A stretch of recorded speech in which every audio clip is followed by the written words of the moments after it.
Hello, friends, and welcome to Adventures in Pixieland. My name's Amy. I am an ordained minister, and we are in Bible study. We are in the Niv, and we are in the book of First Chronicles, and we are in chapter 11. David becomes king over Israel. Now, remember, this was written during a particular time frame when they didn't have access to all the books, so they were writing things down, and it comes out in chronology because this is history for them. To them, they're writing down their history because their history books were destroyed back in the temple in Jerusalem when they're not there anymore. Neither tribe is in place. David becomes king over Israel. All Israel came together to David at Hebron and said, "We are your own flesh and blood. In the past, even while Saul was king, you were the one who led Israel on their military campaigns. And the Lord your God said, 'You will shepherd my people Israel, and you will become their ruler.'" That's not exactly how the history actually reads. You see how that's changed already in their own mindset. Because Judah did this. But Israel contested David as king many times, not just even once, many times. When all the elders of Israel had come to King David at Hebron, he made a compact with them at Hebron before the Lord, and they anointed David king over Israel, as the Lord had promised through Samuel. David conquers Jerusalem, because remember, there were still other peoples in the area. Not all of Israel had been completely conquered, and some of those descendants, which are now think of them as natives, right? Like native Jerusalems, because that's the area they're in. Like for us, like any particular tribe that we might have here.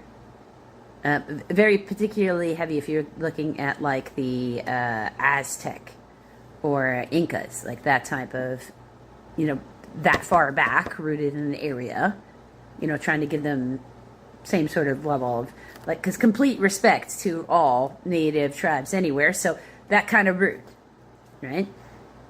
And then intermixing, right? Sometimes not by choice, fully acknowledging the not by choice across the board. That's just absolutely not acceptable. But the intermixing occurring with the people of Ishmael. The people of Ishmael, that's the foundation of Muslim.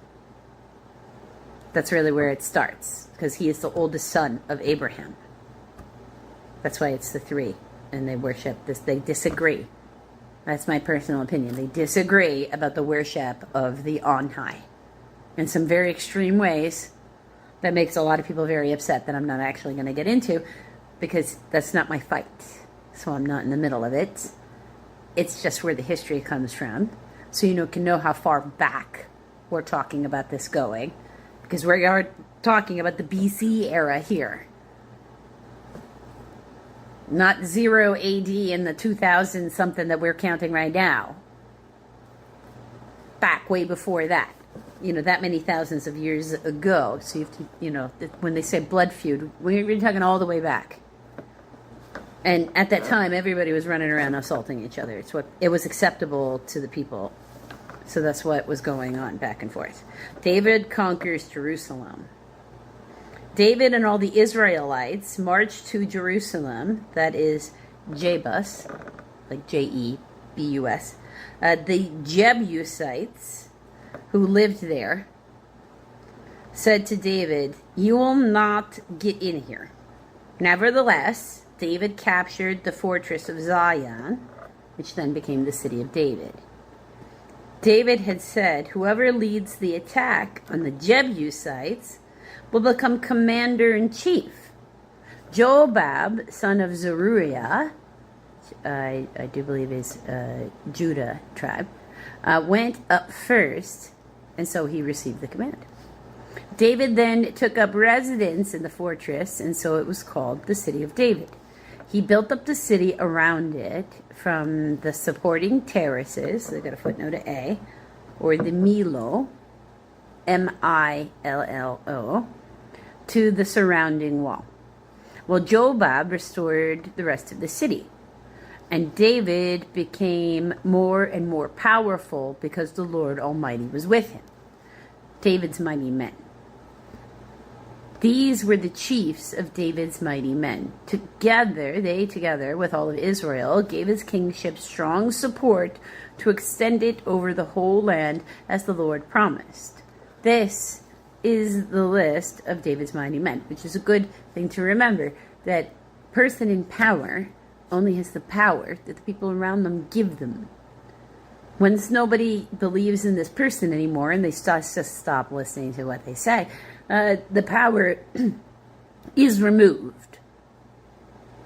Because it's only if there's consequences to disobeying the person or not agreeing with them that it matters. Otherwise, it doesn't matter at all. So we have Jashobeam, Jashobeam.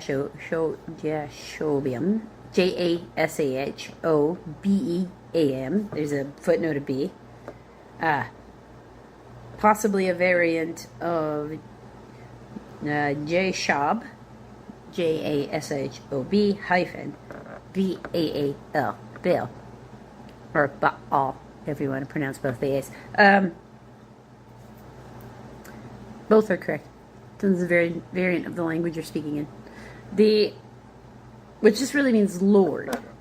Means Lord, but often used to refer to local deities, like Baal Zebub. Zebub was the town. The Lord of the town, Beelzebub. That's who ruled there. That was their god. God. Okay. See, full air quotes intended for anybody who looked away.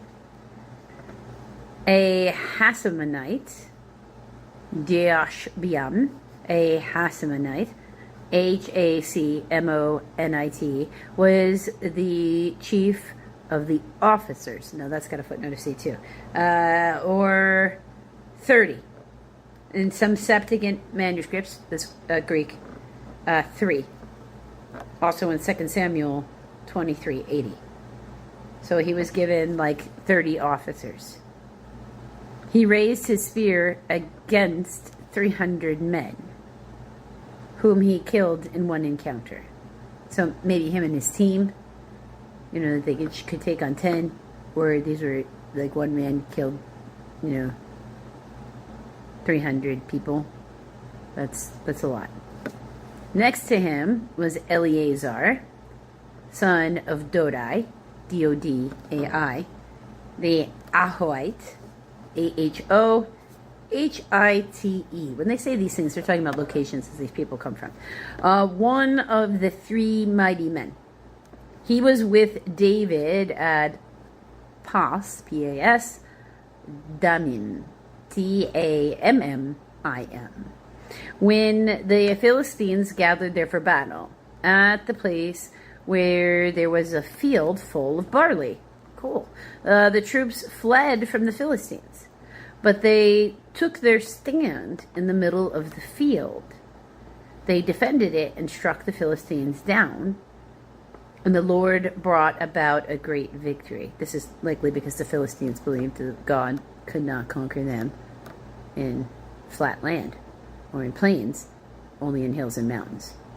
And he was like, oh yeah? You want to see? You want to see? I'll be happy to show you how you're wrong. He does that a lot. Now, that's why we have to be careful what we say.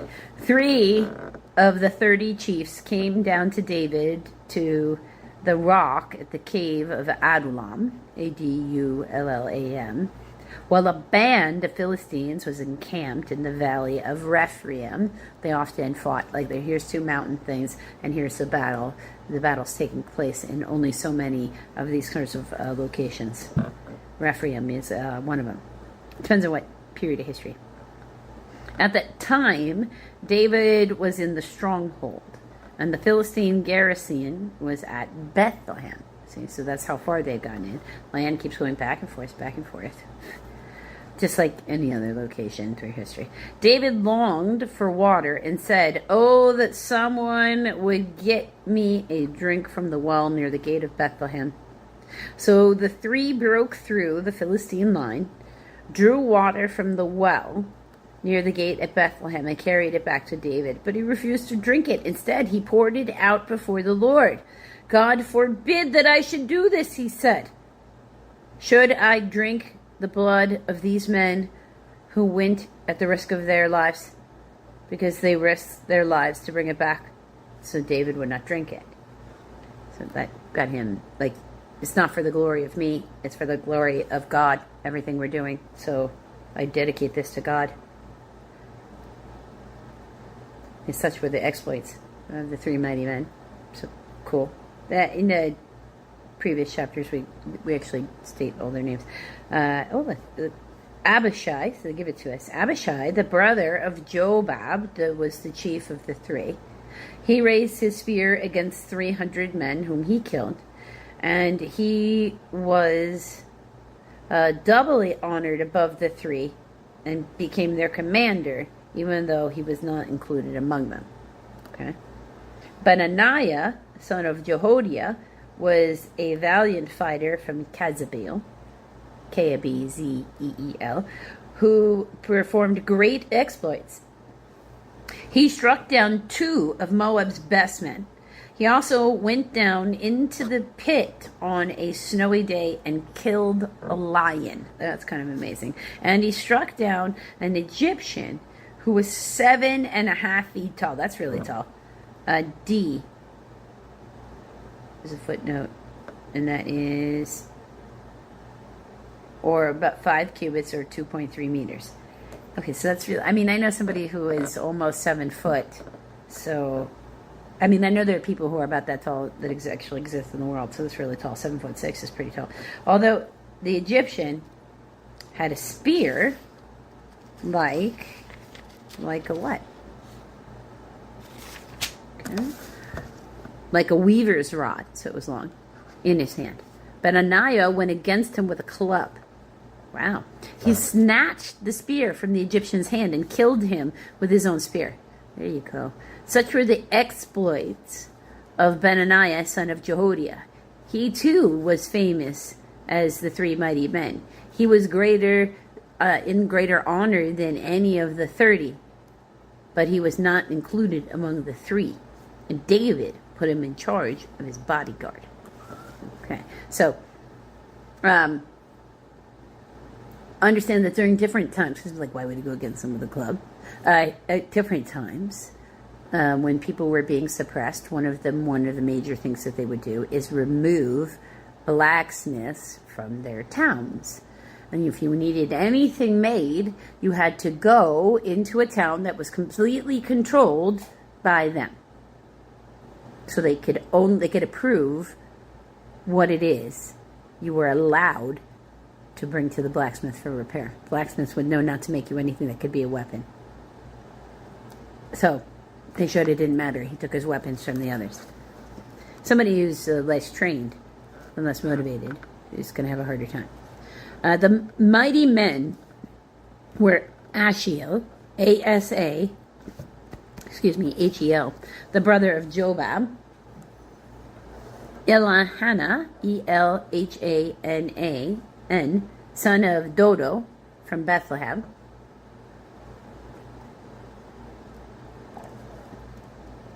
Shemoth, Shmmoth, the Horite, Harorit,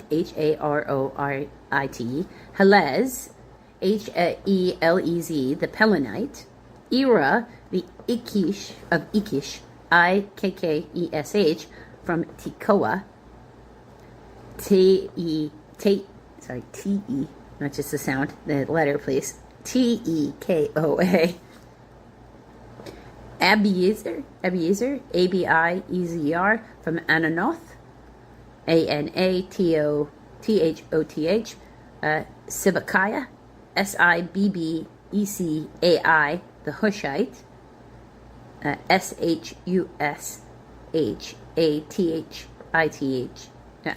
sorry, ITE, no, ITH, ITE. ILLI, Ela, the Ahoite, AHOHITE. Maharai, the Nephotite, that's like he's from Nephitali, which is also, remember, a location at one point. NETO, or Nedophthite, maybe he's not, I think he is from Nephitali. NETO, PHATAHITE. Helid, HELED, son of Baana, BAANAH. The Nephitonite. He's from Baana. I remember that one because his name sounds like banana, like a minion saying banana.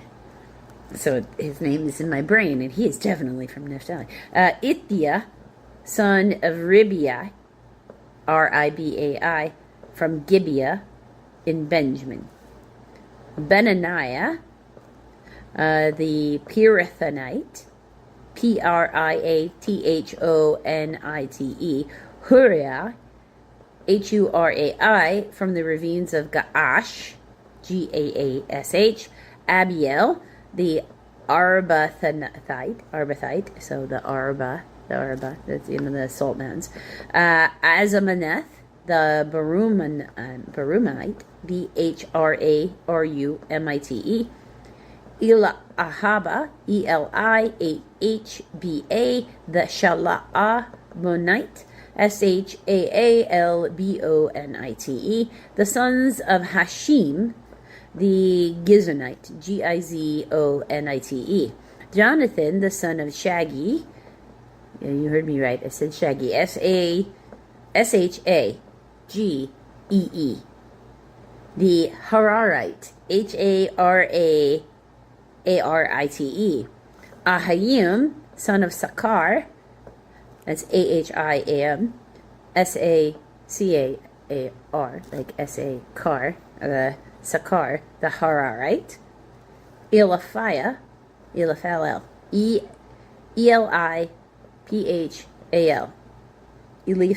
Eliphal, son of Hefer, the Merarchathite.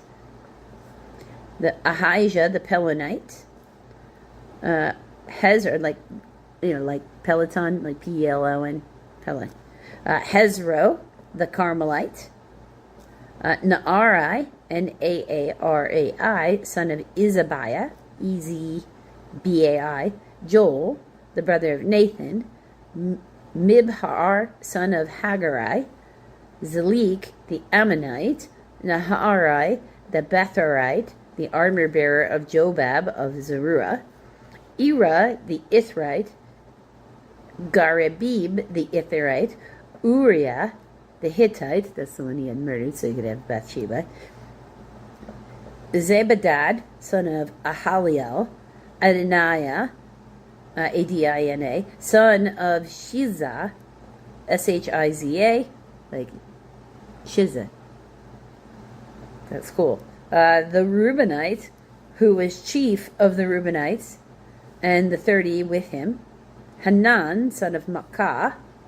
Josaphat, the Mithonite. Uzziah, the Asherthite.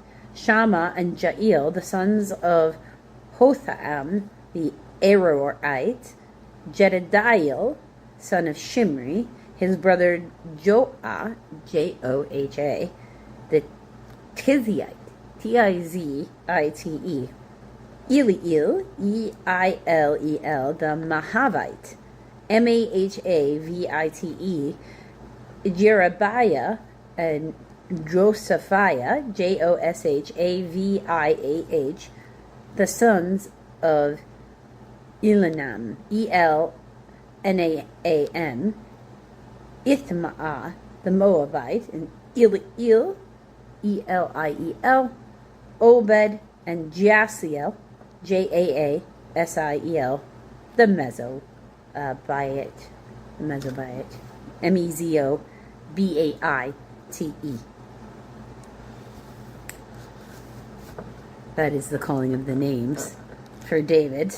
The next one is, the next chapter is about the warriors that joined David. So if you would like to hear their chronicles about their warriors, which is meant to strengthen them in their time of oppression, come back for the next video, friends. Hello, friends, and welcome to Adventures in Pixieland. My name's Amy. I'm an ordained minister, and we are in Bible study. We are in the Niv, and we are in the book of First Chronicles. We are in chapter 12. It's the warriors join David, so his band starts to expand. So let's jump in.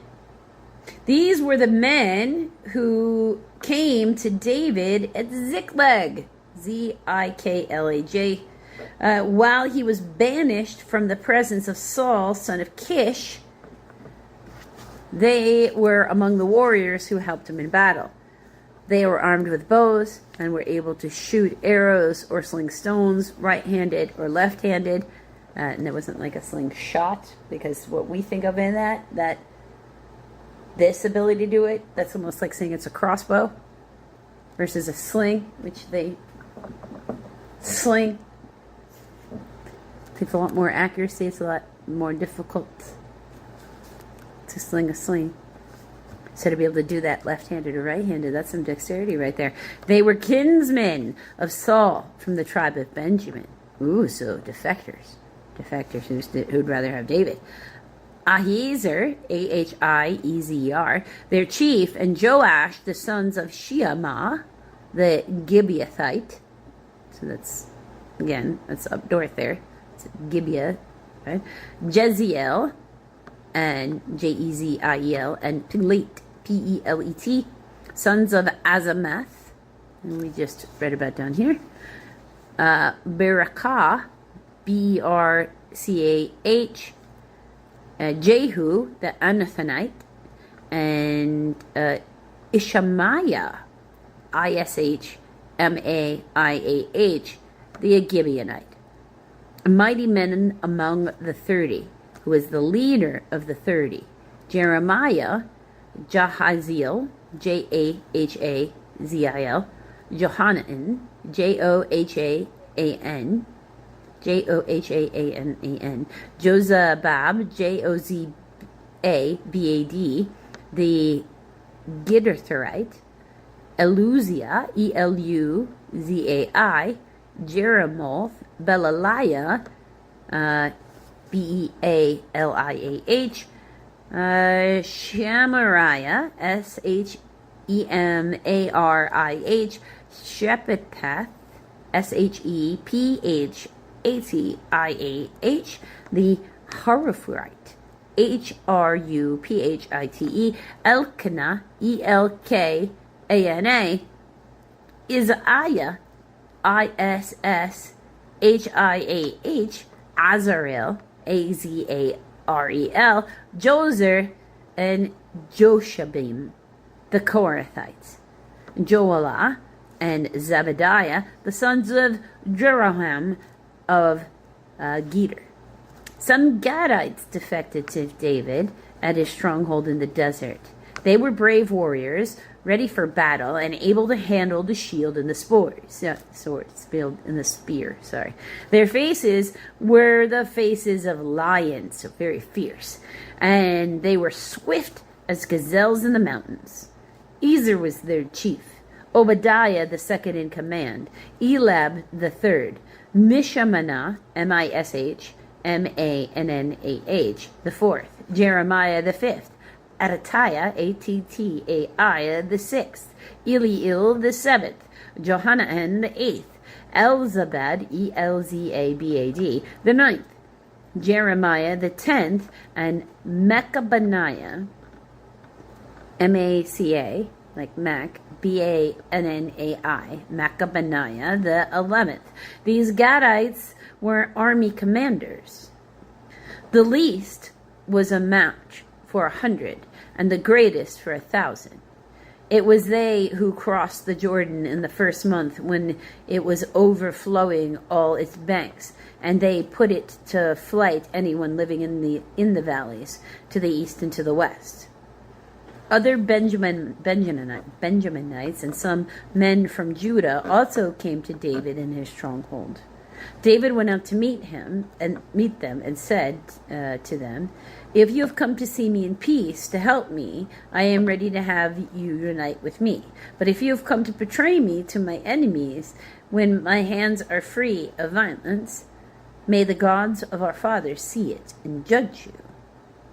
Then the Spirit came upon Amasai, Amasai, chief of the 30, and he said, "We are yours, O David. We are with you, O son of Jesse. Success to you, and success to those who help you, for your God will help you." So David received them and made them the leaders of his raiding bands. Some of David's men of Manasseh defected, or some of the men of Manasseh defected to David when he went with the Philistines to fight against Saul. He and his men did not help the Philistines because after consultation, their ruler sent him away. They said, "It will cost us our heads if he deserts us to his master Saul." When David went to Ziklag, these were the men of Manasseh who defected to him when they saw he wasn't going to fight Israel: Adonah, Adnah, Jozabad, Jozbad, Jedidiel, Jedi, like Jedi, Ael, Michael, and 1,000. Oh, so 2 Jozabads, Elihu, Elihu, Zilithai, Zillethai, leaders of units of thousands in Manasseh. They helped David against raiding bands, for all of them were brave warriors, and they were commanders in his army. Day after day, men came to help David until he had a great army, like the army of God. You got a footnote of A, or a great and mighty army. Others joined David at Hebron. These were the numbers of the men armed for battle who came to David at Hebron to turn Saul's kingdom over to him, as the Lord had said.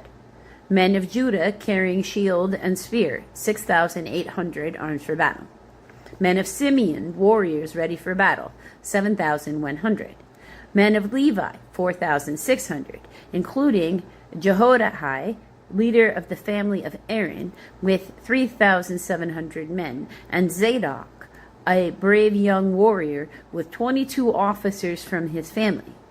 Men of Benjamin, Saul's kinsmen, 3,000, most of who had remained loyal to Saul's house until then. Men of Ephraim, brave warriors, famous in their own clan, 20,800. Men of the half-tribe of Manasseh, designated by name to come and make David king, 18,000. Men of Issachar, who understood the times and knew that what Israel should do, 200 chiefs with all their relatives under their command. Men of Zebulun, experienced soldiers prepared for battle with every type of weapon to help David with undivided loyalty. 50,000 men of Naphtali, 1,000 officers, together with 37,000 men carrying shields and spears. Wow. Men of Dan ready for battle, 28,600. So, I mean, that says to me that, like, the tribes east of the Jordan just, at some point, was like, yeah, we're done with Saul, and entirely defected to David. Because these are, like, when they do the roll calls for entire tribe fighting men numbers. These numbers are so high. Men of Dan ready for battle, 28,600. Men of Asher, experienced soldiers prepared for battle, 40,000. Men from the east of the Jordan, men of Reuben, Gad, and the half-tribe of Manasseh, armed with every type of weapon, 120,000. So that's like that entire area. Their whole army force, just abandoning Saul all at once. Okay. All these were fighting men who volunteered to serve in the ranks. They came to Hebron fully determined to make David king over all Israel. All the rest of the Israelites were also of one mind to make David king. The men spent 3 days there with David, eating and drinking, for their families had supplied provisions for them. Also, their neighbors from far away, as Issachar, Zebulun, and Naphtali, came bringing food on donkeys, camels, mules, and oxen.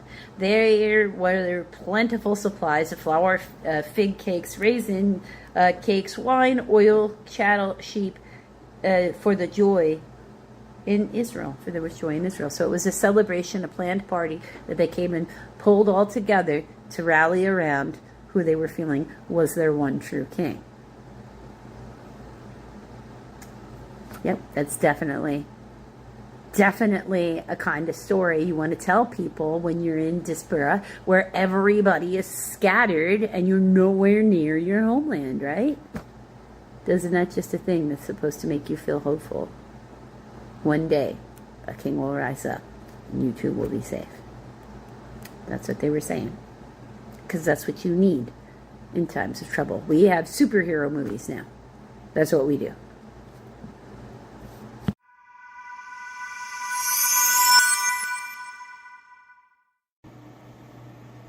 Hello, friends. So, Bible study.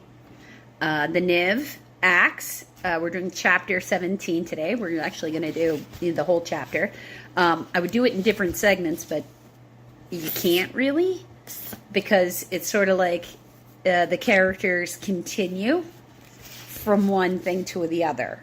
So you kind of have to go through like the whole chapter all in one. So that is what we're doing. So in this first one is called In Thessalonia. I think that's what it is. Because it's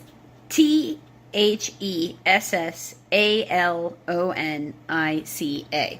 So somebody who's, actually from Greece could tell me how it is said.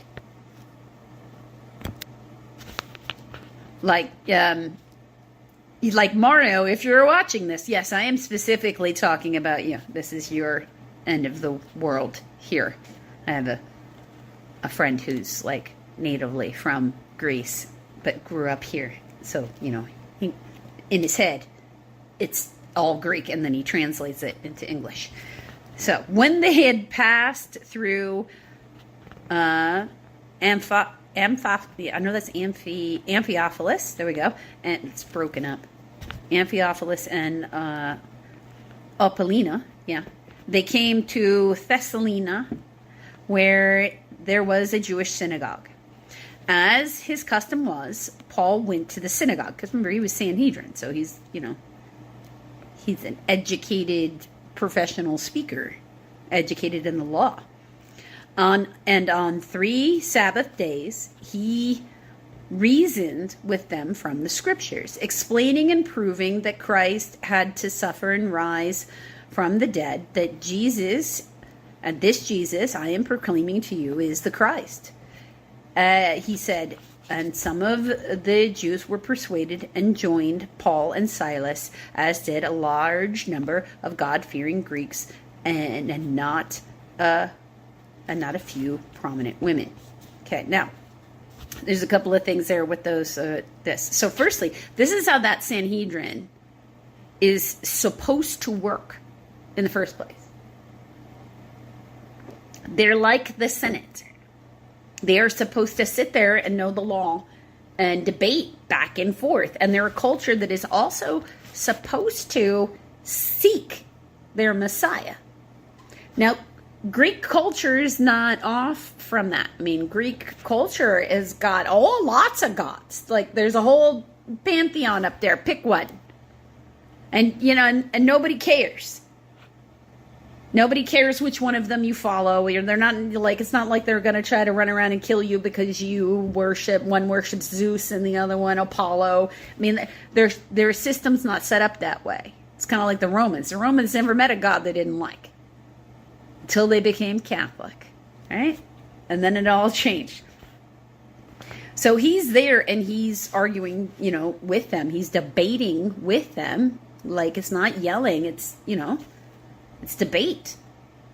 And he's convincing them because they can see that he did indeed fulfill scriptures. I mean, because he did. He was out there putting his head down doing the work, not running around just running his mouth, right? And then the other part here would be not a few prominent women. And it's like, why would that even matter? Because the Old Testament shows us repeatedly that after enough time that, the men in these time frames anyway, tend to just end up doing what the women in their lives want. So what she worships, you will worship. And to the extent that even in the Jewish culture, you are not Jewish unless your mother is Jewish. If she's something else, you have to be converted. Because the men tend to follow whatever, they are as strict as they have to be to keep their women from not being angry with them. That's essentially what's happening there. Verse 5. But the Jews were jealous, because salty people be everywhere. So they rounded up some bad characters from the marketplace, formed a mob, and started a riot in the city, which I have to say is also kind of a Greek culture thing, too. That is a response that, historically they have shown that they are happy to use when they feel like they have political dissent to express. You can go find it in Greek history.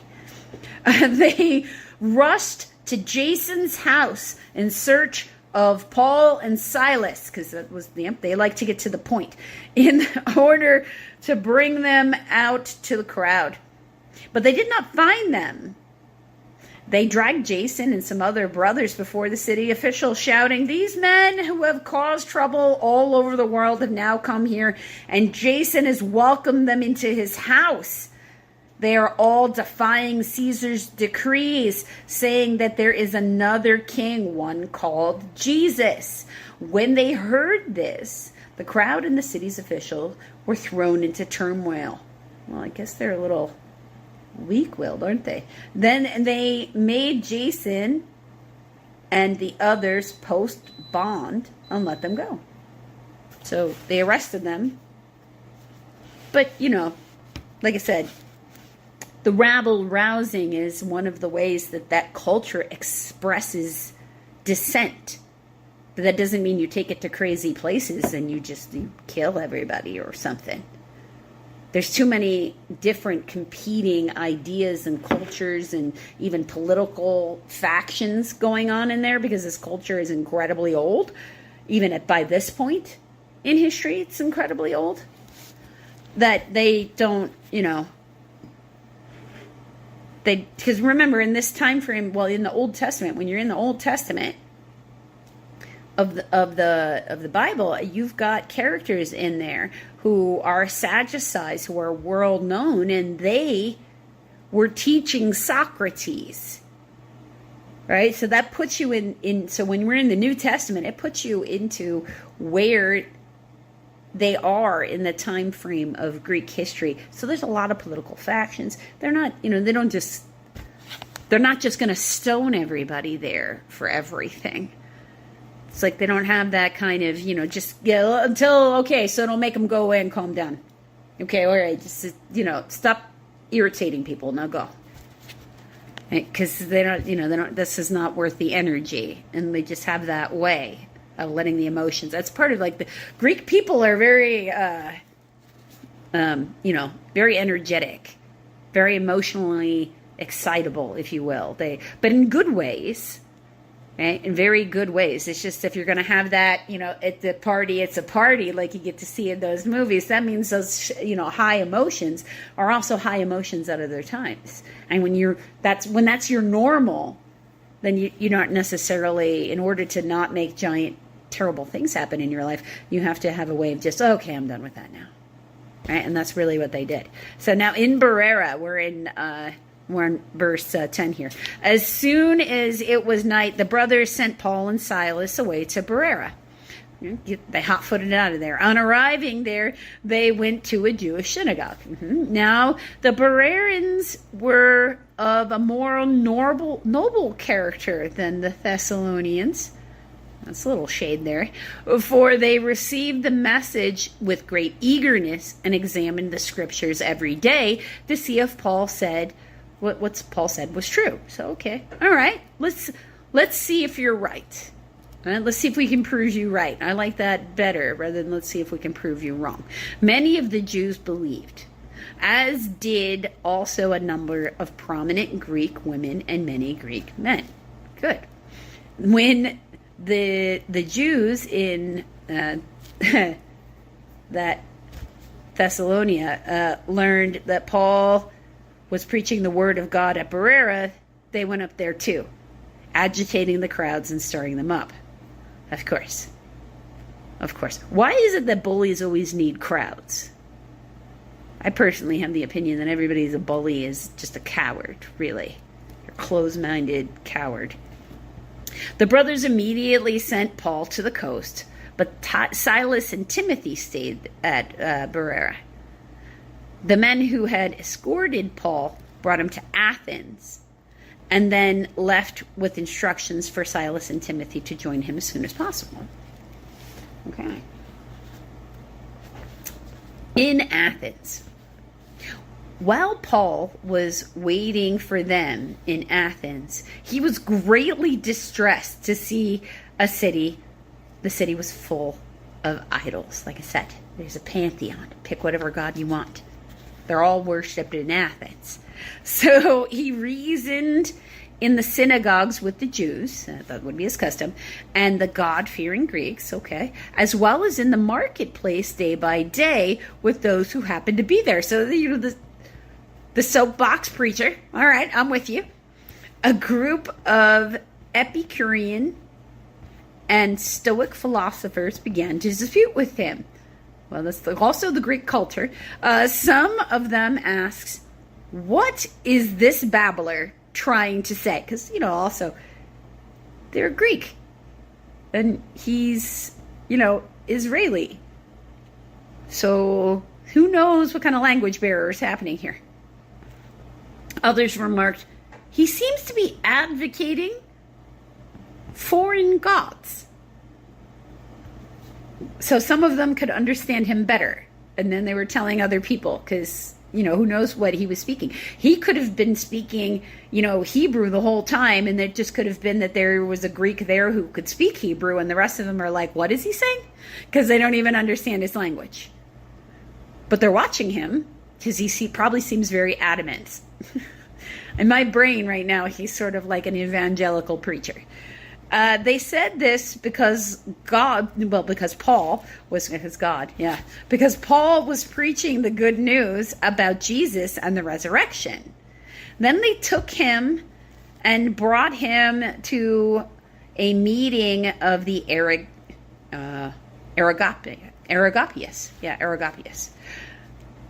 where they said to him, may we know this new teaching that you are presenting? You are bringing some strange ideas to our ears, and we want to know what they mean.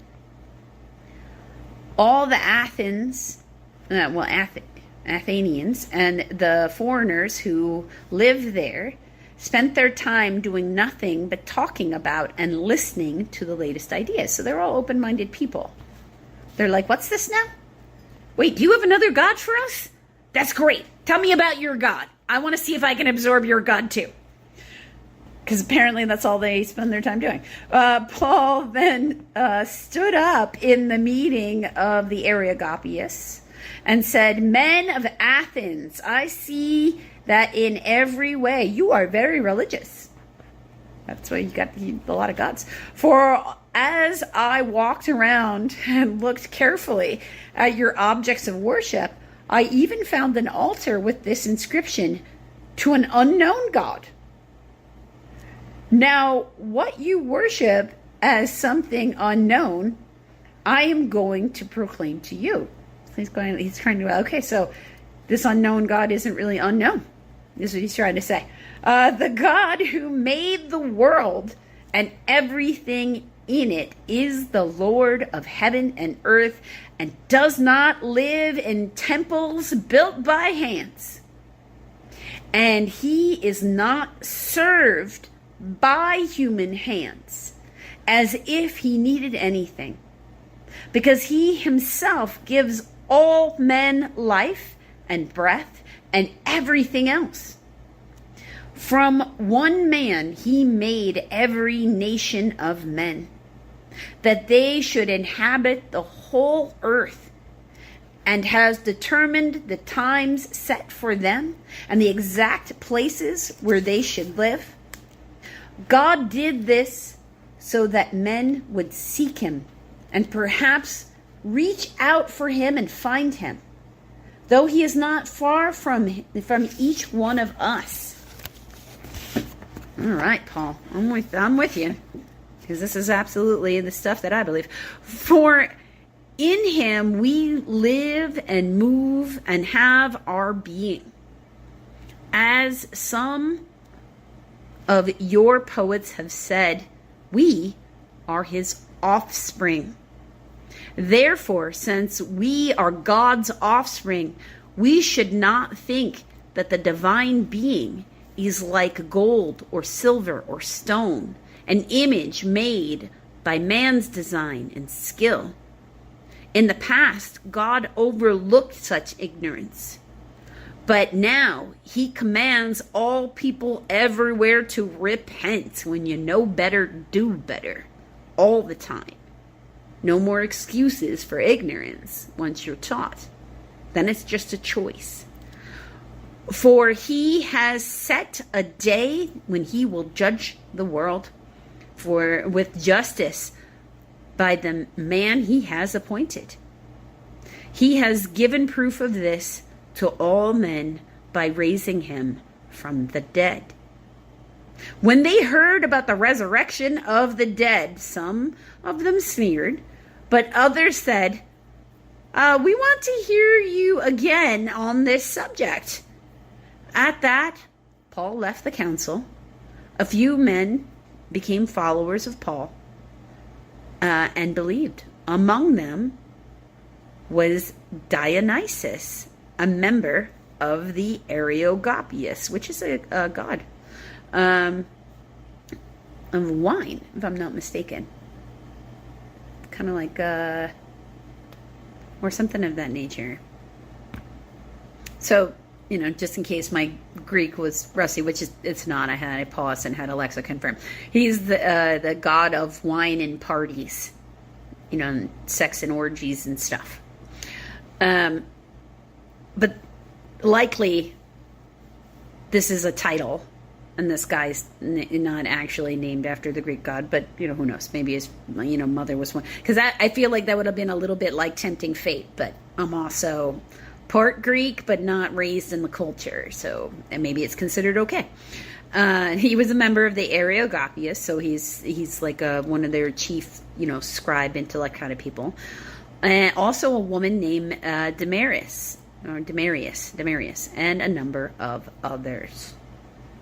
So, this to me speaks of, we have to remember when we go about the world today doing whatever it is that we are supposed to be doing via our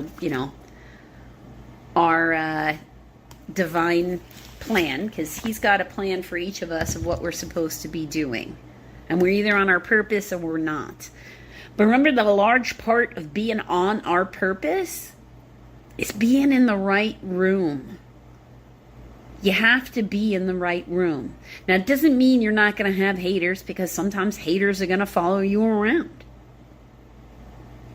That's on them.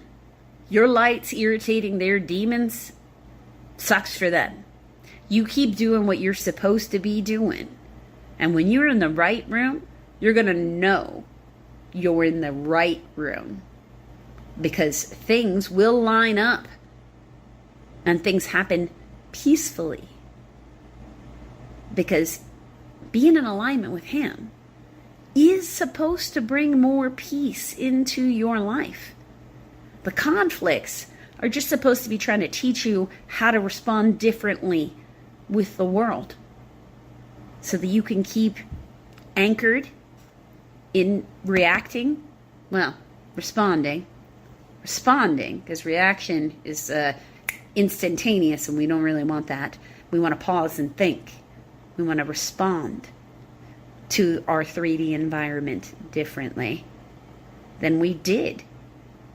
And if we keep doing that in a way that brings us more peace and more healing, we're going to naturally find ourselves in the right room, because the wrong room will involve conflict in a way that no healing can possibly come from.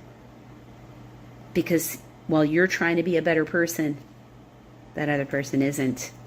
It's got to be a two-way street. You can't be a better person for both of you, or you're just going to end up with conflicts everywhere. And that's how you know you're in the wrong room. So go get you some peace today. Try to make sure you're in the right room. And don't worry about how other people react when you know that you're anchored in the light. Dust off your sandals. Keep on going.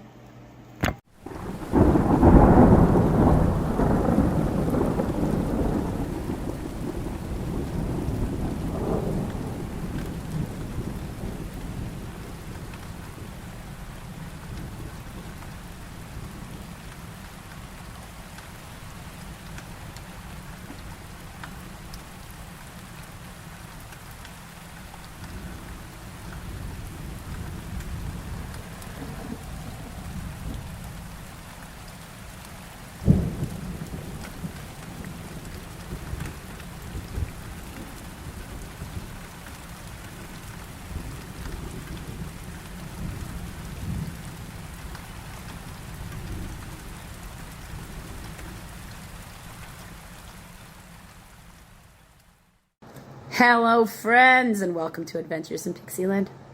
We are in Bible study.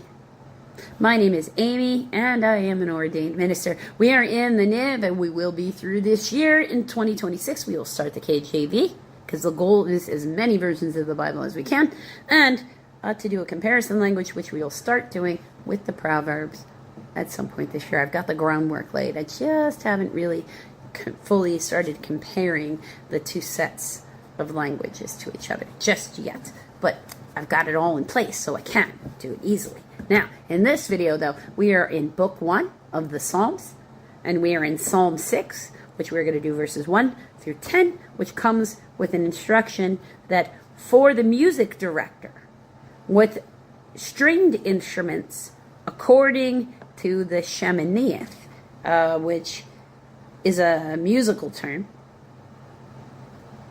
according to the Sheminith, and they just don't know what the musical term means, a Psalm of David. So I have a feeling like that could be a document, that could be a person, that could be a title, like a person gets to pick a band director gets to pick what stringed instruments, if you follow. Okay? So, verse 1. O Lord, do not rebuke me in your anger, or discipline me in your wrath. Be merciful to me, Lord, for I am faint. O Lord, heal me, for my bones are in agony. My soul is in anguish. How long, O Lord, how long? Turn, O Lord, and deliver me. Save me because of your unfailing love. No one remembers you when he is dead. Who praises you from the grave? Footnote this, or from Sheol. I am worn out from groaning. All night long I flood my bed with weeping. I drench my couch with tears. My eyes grow weak with sorrow. They fail because of all my foes. Away from me, all you who do evil. For the Lord has heard my weeping. The Lord has heard my cry for mercy. The Lord has accepted my prayer. All my enemies will be ashamed and dismayed.